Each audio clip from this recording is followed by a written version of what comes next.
Good morning, ladies. Happy Tuesday. I hope this message finds you well. Let's wake up. As exhausted as we could still be, adulting still must resume. Working from the house today.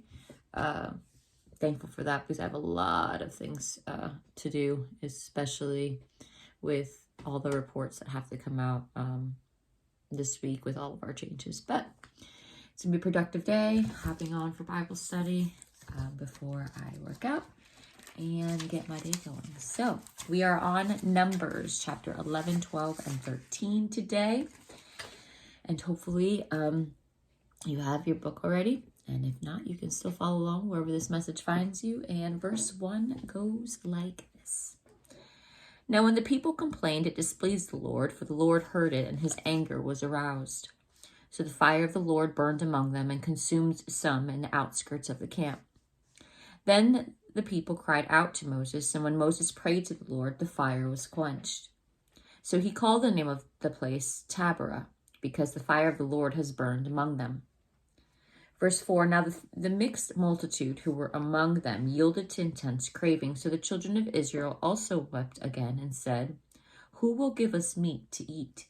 We remember the fish which we ate freely in Egypt, the cucumbers, the melons, the leeks, the onions, and the garlic, but now our whole is being dried up. But there is nothing at all except this manna before our eyes. Verse 7, now the manna was like coriander seed, and its color like the color of bdellium. The people went about it and gathered it, ground it on millstones, or beat it in the mortar, cooked it in pans, and made cakes of it. And its taste was like the taste of a pastry prepared with oil. And when the dew fell on the camp in the night, the manna fell on it. Then Moses heard the people weeping throughout their families, everyone at the door of his tent, and the anger of the Lord was greatly aroused. Moses also was displeased. So Moses said to the Lord, why have you afflicted your servant? And why have I not found favor in your sight, that you have laid the burden of all these people on me? Did I conceive all these people? Did I beget them, that you should say to me, carry them in your bosom as a guardian carries a nursing child to the land which you swore to their fathers? Verse 13, where am I to get meat to give to all these people? For they weep all over me, saying, give us meat that we may eat. Verse 14, I am not able to bear all these people alone, because the burden is too heavy for me. If you treat me like this, please kill me here and now, if I have found favor in your sight, and do not let me see my wretchedness. Verse 16, so the Lord said to Moses, gather to me 70 men of the elders of Israel, whom you know to be the elders of the people and the officers over them. Bring them to the tabernacle of meeting, that they may stand there with you. Then I will come down and talk with you there. I will take of the Spirit that is upon you, and will put the same upon them. And they shall bear the burden of the people with you, that you may not bear it yourself alone. That you shall say to the people, consecrate yourselves for tomorrow, and you shall eat meat, for you have wept in the hearing of the Lord, saying, who will give us meat to eat? For it was well with us in Egypt. Therefore the Lord will give you the meat, and you shall eat it. Verse 19, you shall eat not 1 day, nor 2 days, nor 5 days, nor 10 days, nor 20 days, but for a whole month, until it comes out of your nostrils, and it becomes loathsome to you, because you have despised the Lord who is among you, and have wept before him, saying, why did we ever come out of Egypt? Verse 21, and Moses said, the people whom I am among are 600,000 men on foot. Yet you have said, I will give them meat, that they may eat for a whole month. Shall flocks and herds be slaughtered for them, to provide enough for them? Or shall all the fish of the sea be gathered together for them, to provide enough for them?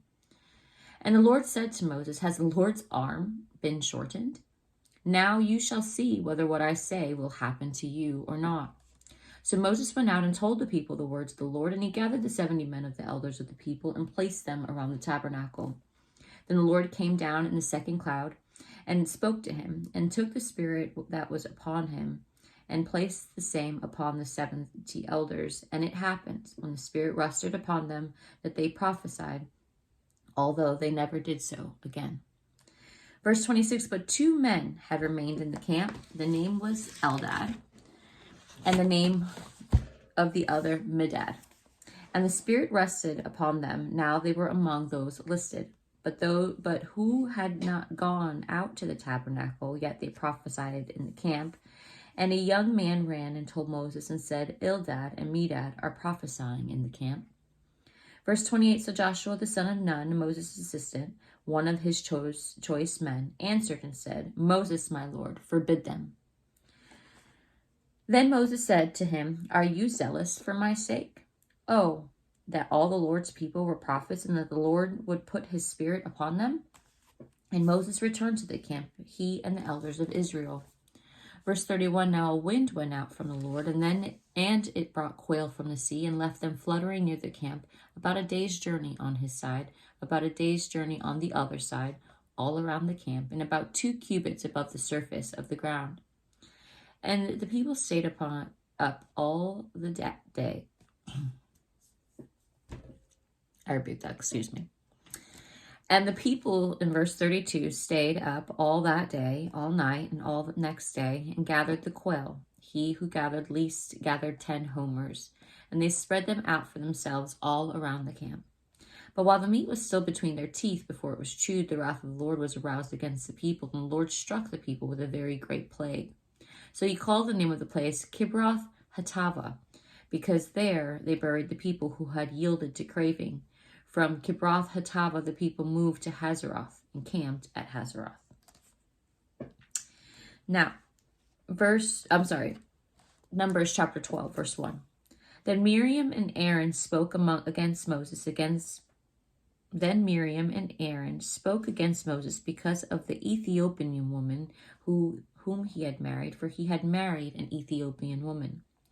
Verse 2, so they said, has the Lord indeed spoken only through Moses? Has he not spoken through us also? And the Lord heard it. Now the man Moses was very humble, more than all men who were on the face of the earth. Suddenly the Lord said to Moses, Aaron, and Miriam, come out, you 3, to the tabernacle of meeting. So the 3 came out. Then the Lord came down in the pillar of the cloud and stood in the door of the tabernacle and called Aaron and Miriam, and they both went forward. Then he said, hear now my words. If there is a prophet among you, I, the Lord, make myself known to him in a vision. I speak to him in a dream. Not so with my servant Moses. He is faithful in all my house. I speak with him face to face, even plainly, and not in dark sayings, and he sees the form of the Lord. Why then were you not afraid to speak against my servant Moses? Verse 12, so the anger of the Lord was aroused against them, and he departed. And when the cloud departed from above the tabernacle, suddenly Miriam became leprous, as white as snow. Then Aaron turned toward Miriam, and there she was, a leper. Excuse me. My allergies are killing me. Not gonna lie. You can probably hear me stuffy.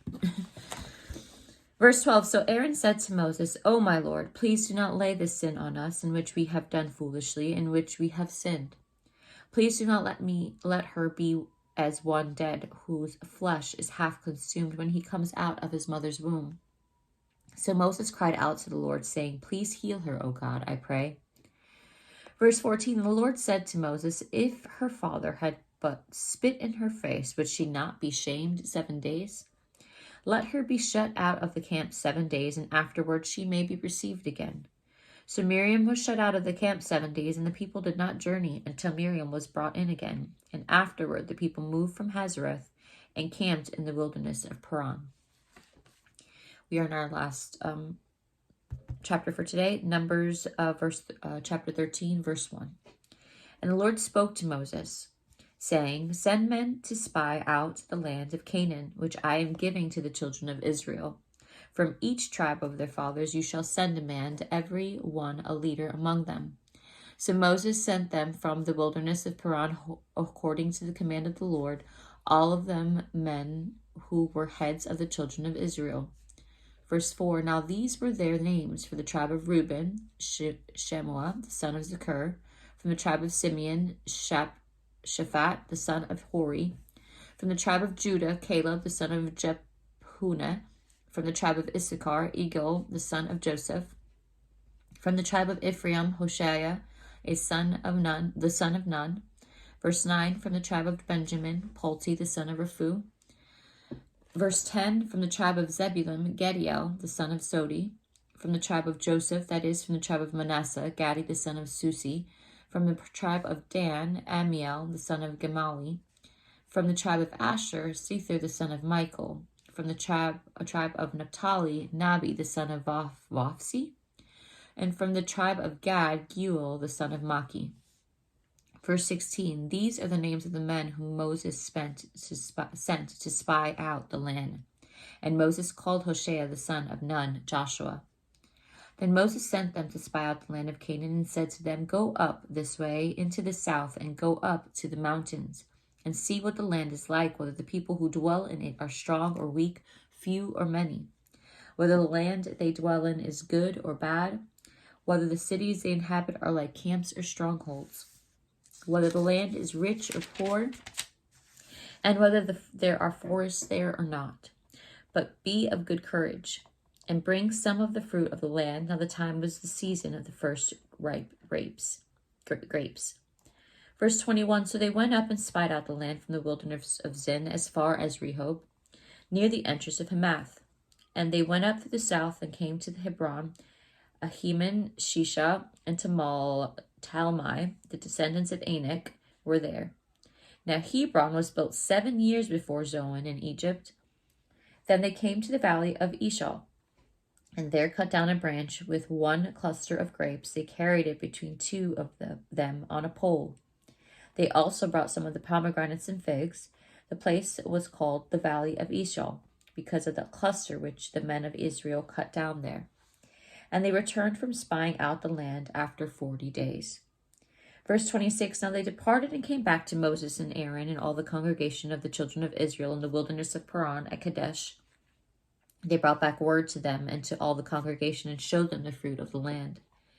Then they told him and said, we went to the land where you sent us. It truly flows with milk and honey, and this is its fruit.